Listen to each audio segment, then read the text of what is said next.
Step into the world of power, loyalty, and luck. I'm gonna make him an offer he can't refuse. With family, cannolis, and spins mean everything. Now, you wanna get mixed up in the family business. Introducing The Godfather at ChumbaCasino.com. Test your luck in the shadowy world of The Godfather slot. Someday, I will call upon you to do a service for me. Play The Godfather now at ChumbaCasino.com. Welcome to the family. No purchase necessary. VGW Group. Void where prohibited by law. 21 plus. Terms and conditions apply. And now, Peter Paul Mounds, Almond Joy, and Cadbury Chocolate Bars presents Alien Worlds. Slowly rotating at the edge of deep space, 1,000 kilometers beyond the atmosphere of 21st century Earth, is the Arthur C. Clarke Astronomical Observatory, STARLab. Here, STARLab Research Director Dr. Maura Cassidy and scientists and technicians of the International Space Authority, ISA, watch over the countless stars and planets that fill the silent distances beyond the giant space station. This week, the men and women of STARLab become entangled in the adventure of the Egyptian necklace, an intergalactic detective story in the Sherlock Holmes tradition on Alien Worlds.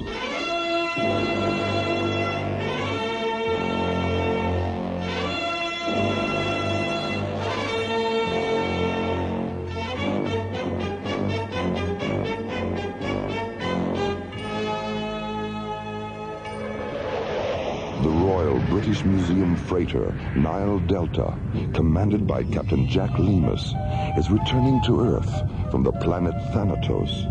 Aboard the freighter, the priceless King Tut exhibit, sent to Thanatos 2 weeks earlier as part of an interplanetary cultural exchange program. Nile Delta to STARLab Control. This is STARLab. Go ahead, Nile Delta. Is that you, Jerry? Affirmative, Captain. Are you planning to dock at STARLab on your way home? No, not this time. An ISA tanker came up from Cannabis 12 and refueled us on the other side of Saturn. No, I just wanted to say hello and invite you around for a visit if you're ever in London. My wife's got quite a lovely sister she's trying to marry off. And I've got some 40-year-old brandy that'll lift you right out of your boots. Thanks for the invitation, Captain. I'll take you up on it the first chance I get. I'll be looking for you. Nile Delta, clear. STARLab, out. That alien ship's back again, Captain. 3,500 meters off the port bow. Have you tried to contact her? We tried, but she still doesn't respond. All right, let's have another look at her.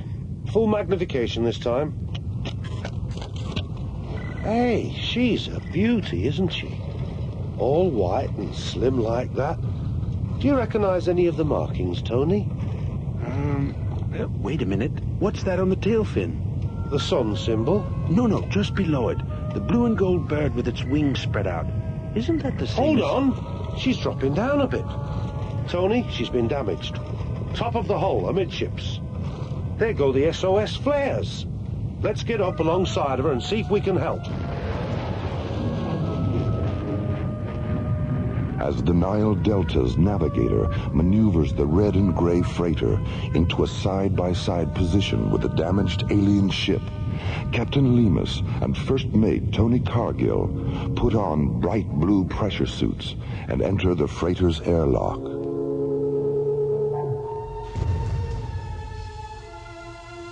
A moment later, an enclosed metal flex walkway slowly telescopes from the Nile Delta's airlock to an access hatch which is irised open in the hull of the fluorescent white alien spacecraft. You're very generous to give us your time and kindness. Well, hello. Who are you? My name is Piratep. I'm glad you didn't abandon us. Yours is the only vessel we've seen since the accident. When did it happen? 3 days ago. And some of our mariners have been injured. Is there a healer aboard your vessel? Yes, there is. And we have a complete medical facility as well. Then if you'll please follow me, we can begin transferring our injured to your ship.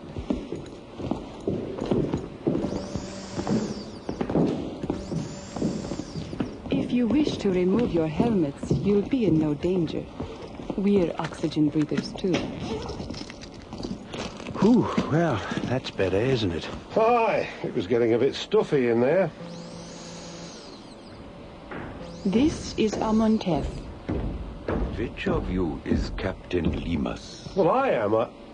How do you know my name? We know the names of everyone aboard the Nile Delta.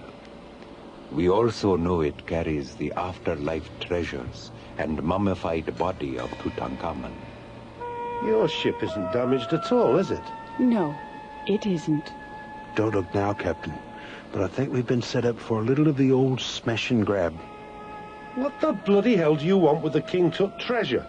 It only has value on Earth. It's worthless out here. We don't want the entire treasure, Captain. Only the beaded floral necklace. It's not mine to give you. And even if it were, I wouldn't. I have a rule against being overly charitable to anyone who makes a fool of me or my friends. Come on, Tony, let's get back to the ship. Please, Captain, don't force me to use this weapon. A weapon? A tiny little thing? Let's get out of here, Captain. Amontef? Stop them, Piratep.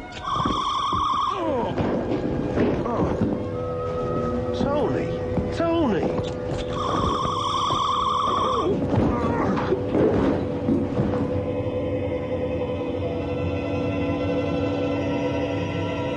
Alien Worlds will continue. Get the sensation, a cool combination, chocolatey and mint. Your peppermint patty. Ooh, the sensation, a perfect relation, chocolatey and mint. From Peter Paul. Cool as the snow falling light on the trees. Just take a bite for a cool minty freeze. Get New York peppermint patty and get the sensation. Get the sensation, a cool combination, chocolatey and mint. Your peppermint patty. Ooh, the sensation, a perfect relation, chocolatey and mint. From Peter Paul. Sends a shiver of cool right down to your knees. After one taste, you just gotta say, please, I want a York peppermint patty to get the sensation. Get the sensation. Your peppermint patty. Get the sensation.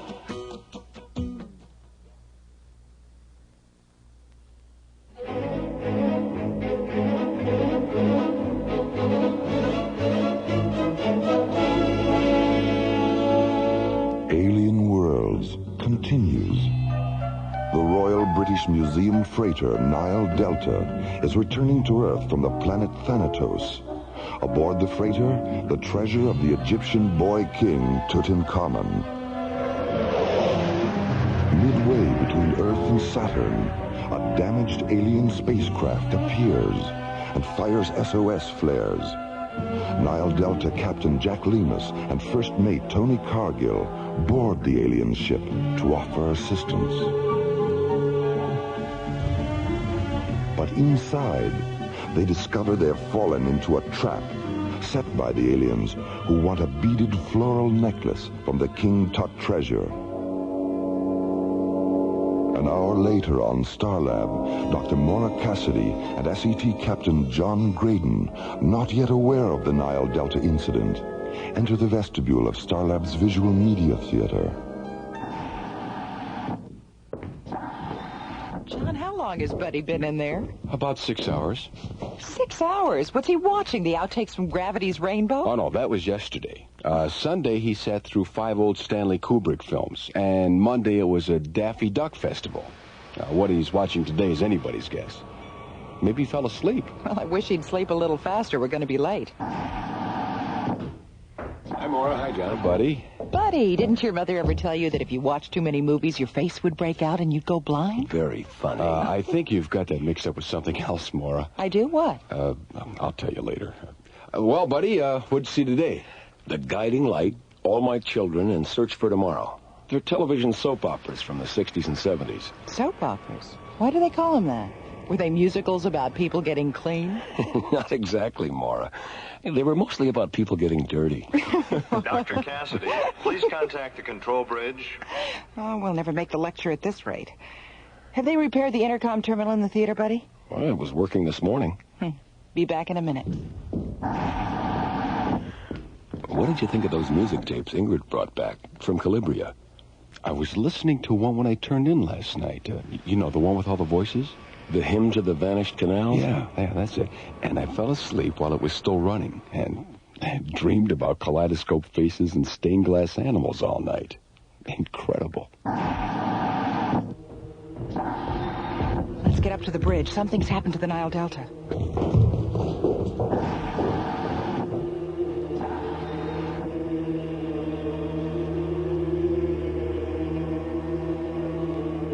When we woke up, we were back aboard the Nile Delta. The rest of my chaps were still knocked out, and the necklace and the aliens were gone. Is the necklace the only thing missing? We don't know yet. We're still checking the manifest. Have you notified the museum yet? I'm going to do that just as soon as... Stand by, STARLab. Dr. Cassidy, our medical officer, Dr. Lomax, he's just come up from the cargo bay. He said the aliens opened the coffin, unwrapped the mummy down to the neck, and took a tissue sample from its face. A tissue sample? Is Dr. Lomax absolutely certain about that? He's positive, Dr. Cassidy, and he's holding up a little gold surgical instrument they dropped. Well, put it in a safe place and we'll analyze it when you get here. See you around midnight, Captain. STARLab out. Nile Delta, clear. Buddy, John, what do you think? Well, we've got about 9 hours before the Nile Delta gets here. Let's go down to the library and pull the King Tut tapes out of the Egyptology section. Maybe we can turn up something. Why not?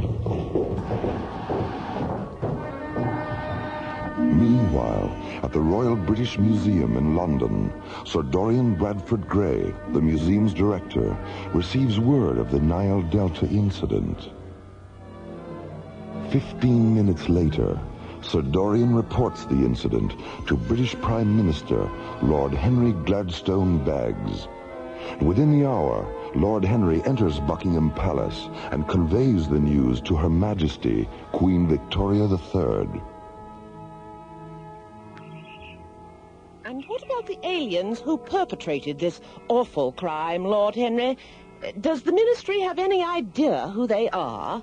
I'm afraid we're still in the dark about that, Your Majesty. Hand us the royal pen and ink, Lord Henry, and some royal stationery, too. This incident requires the services of England's most famous consulting detective. Agreed? Oh, yes, by all means, Your Majesty, by all means. Now, let's see. From Victoria Regina the Third. Yes, Your Majesty. Sonar T. Foom. Oh, without any shadow of a doubt, My Your Majesty. dear Mr. Foom, a matter of some urgency has arisen, which requires your immediate and undivided attention. Oh, Britannia. Meanwhile, in the heart of London's West End, Sonar T. Foom and his associate Dr. MacGuffin Drone are spending a quiet afternoon in their rooms at 221B Pennybaker Street.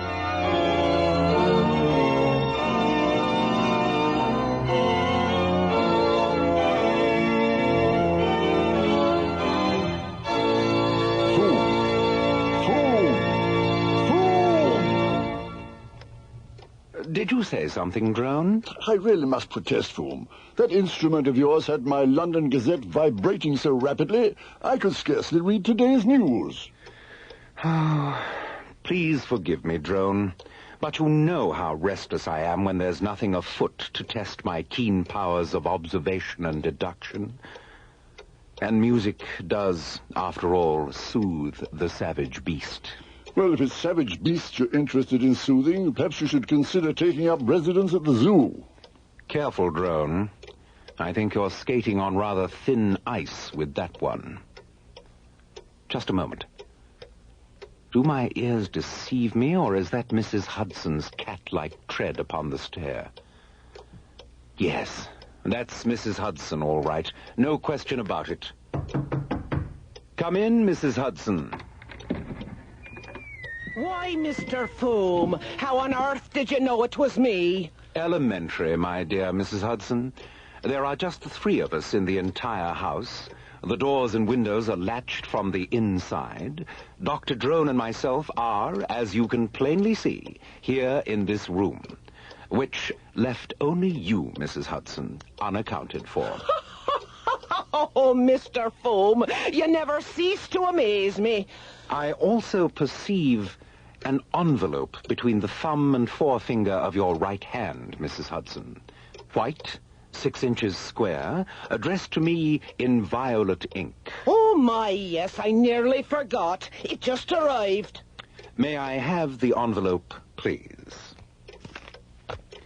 Thank you.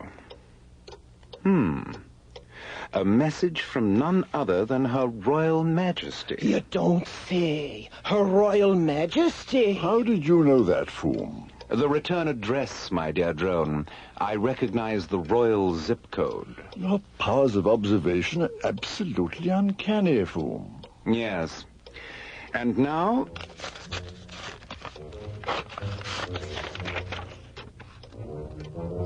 Egad, Drone. The Nile Delta's been set upon by alien beings, and King Tutankhamun's floral necklace has been purloined. Her Majesty requests that we go to STARLab at once and assist in the investigation of this beastly crime. Mrs. Hudson, call the airfield and tell Smattering to prepare the Bellerophon. Right away, Mr. Foom. Now, let's get our equipment sorted out, Drone. The game is afoot, and a new adventure is at hand.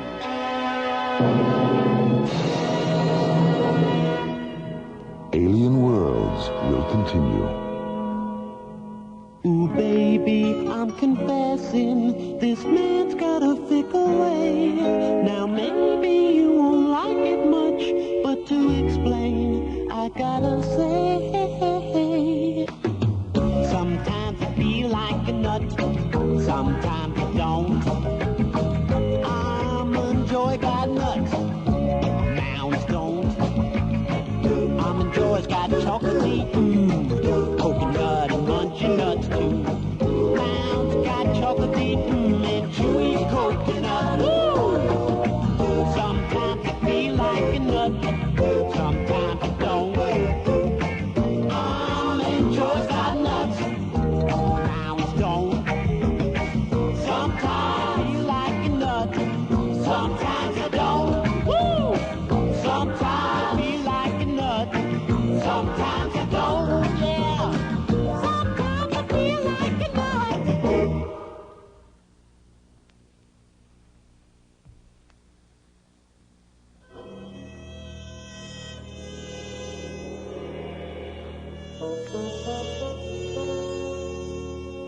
Alien Worlds continues. The Royal British Museum freighter Nile Delta is returning to Earth from Thanatos. Aboard the freighter, the treasures of Tutankhamun, sent to Thanatos 2 weeks earlier for exhibition. Midway between Earth and Saturn, the freighter is boarded by aliens who steal the King Tut floral necklace and take a tissue sample from the face of the boy king's mummy. When news of the Nile Delta incident reaches Queen Victoria III, she quickly notifies consulting detective Sonar T. Foom. Let's get our equipment sorted out, Drone. Her Majesty respectfully requests that we go to STARLab at once and assist in the investigation of this beastly crime. At the Pennybaker Street tube station, Foom and Drone board an urban link train that carries them to a small spaceport near Croydon. Crossing the field to Launch Pad 6, they board Foom's powerful multi-atmosphere cruiser, the Bellerophon, England's most sophisticated privately owned spacecraft. 30 seconds later, the Bellerophon jets out over the gray waters of the English Channel, banks up into a glacier-like mass of white clouds, and rockets away towards STARLab.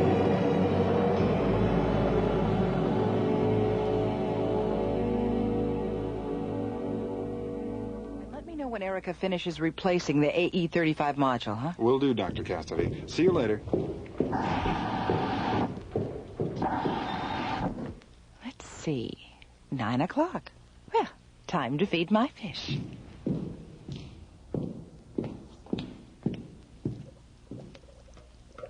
Hi, Winston.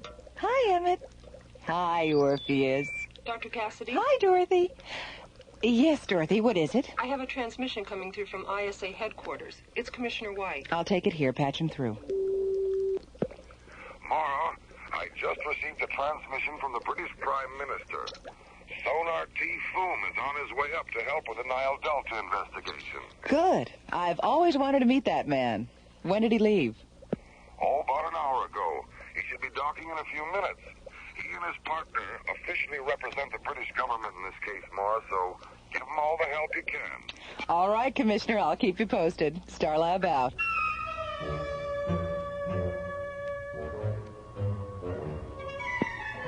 Good evening, STARLab. This is the Bellerophon. Sonar T. Foom at the controls. This is STARLab. Go ahead, Bellerophon. What is STARLab's rotational profile? 18 per minute on a variable axis of 0.3 degrees, non-correctable. Thank you so much. At our present rate of speed and your present rate of rotation, I calculate our docking orbit insertion coordinates will be 208 degrees at subvector 671. Hold on a minute. That's right. Did you calculate that in your head? Of course. That's amazing. Nothing to it, really. Now, what do you have in the way of empty docking bays? Number 14. Thank you so much. And will you please inform Dr. Cassidy that we'll be there in 1 minute, 13 seconds. Will do. STARLab out.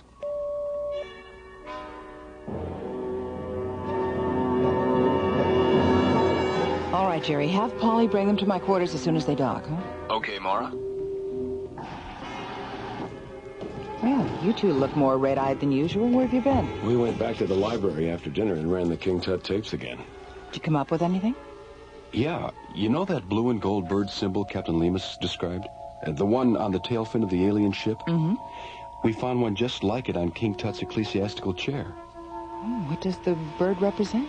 Well, it's actually a sacred vulture, and it represents the goddess Nikebet, a guardian of Upper Egypt and protectress of childbirth. When Captain Lemus gets here, we should run his visual scanner tapes of the alien ship against the library tapes to see if the symbols match. And if they do? If they do, we've concocted a pretty bizarre theory to explain why. I'm listening. Well, if the symbols match, and this is strictly hypothetical now, if they match, then maybe the aliens aren't aliens after all. Maybe they're Egyptians. Oh, come on, you two. Modern Egypt isn't capable of the kind of technology Captain Lemus described. That's the bizarre part of the theory, Nora. We're not talking about modern Egypt. We're talking about ancient Egypt. Good evening, Dr. Cassidy. Mr. Foom. Dr. Drone, welcome to STARLab. Thank you, Dr. Cassidy. Mara, please. And who are these gentlemen, Mora? Space Exploration Team Captains John Grayton and Buddy Griff. Oh, how do you do? Nice to meet you. I believe you were discussing the possibility that the aliens who boarded the Nile Delta might in fact be ancient Egyptians. Something like that, Doctor. It's a theory Buddy and John dreamed up. I think we're going to get on very well indeed, gentlemen. Dr. Drone and myself were discussing a similar hypothesis not more than 15 minutes ago. You were? Congratulations, Captain Grayton. Thank you, Captain Griff. Mr. Foom, with all due respect to you and Dr. Drone, I find it hard to believe that we're dealing with 3,300-year-old Egyptians. Not 3,300-year-old Egyptians, Mora. but rather the descendants of the high priests and priestesses who departed the earth following Tutankhamun's death. Departed the earth? How? The King Tut library tapes were full of references to skyships, Mora. Tell me, gentlemen, did your theory arise from Captain Lemus' description of the Nekhepit symbol on the tail fin of the alien ship? That and the way the aliens were dressed. Yes. Captain Lemus conveyed those very same descriptions to the museum. Fascinating, isn't it? All right, suppose these aliens are what you think they are.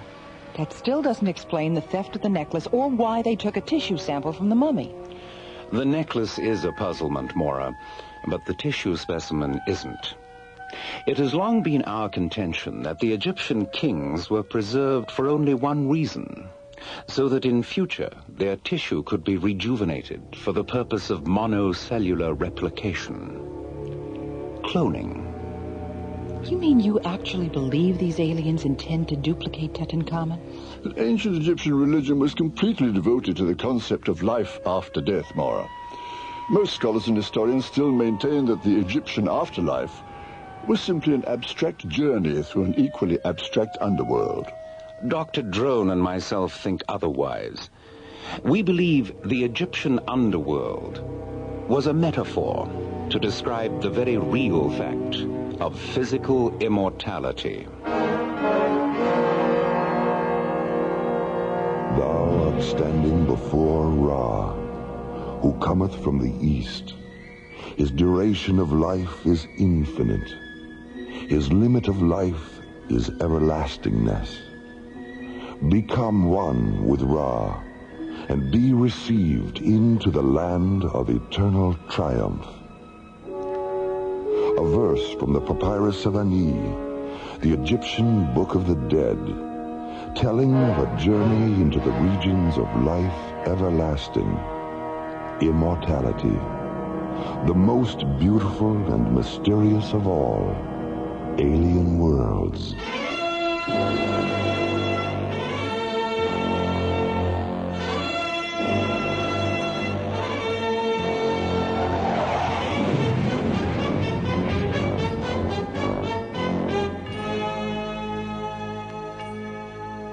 Part 1 of The Adventure of the Egyptian Necklace was written by Ron Thompson and starred Linda Gary, Chuck Olson, Bruce Philip Miller, and Corey Burton, with special guest stars Philip Clarke, John Abbott, Joe Baker, John Galt, Carol Bilger, and Nora Denny.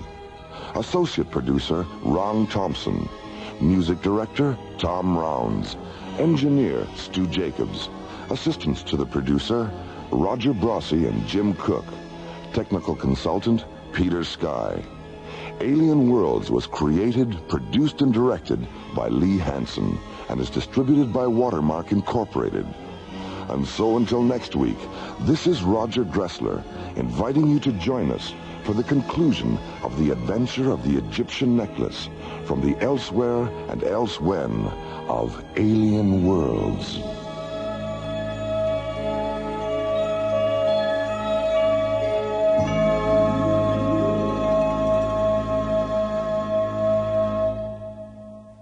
Peter Paul and Cadbury chocolate bars hope you have enjoyed Alien Worlds. It is Ryan Seacrest here. There was a recent social media trend which consisted of flying on a plane with no music, no movies, no entertainment. But a better trend would be going to ChumbaCasino.com. It's like having a mini social casino in your pocket. Chumba Casino has over 100 online casino-style games, all absolutely free. It's the most fun you can have online and on a plane. So grab your free welcome bonus now at ChumbaCasino.com. Sponsored by Chumba Casino. No purchase necessary. VGW Group. Void where prohibited by law. 21 plus. Terms and conditions apply.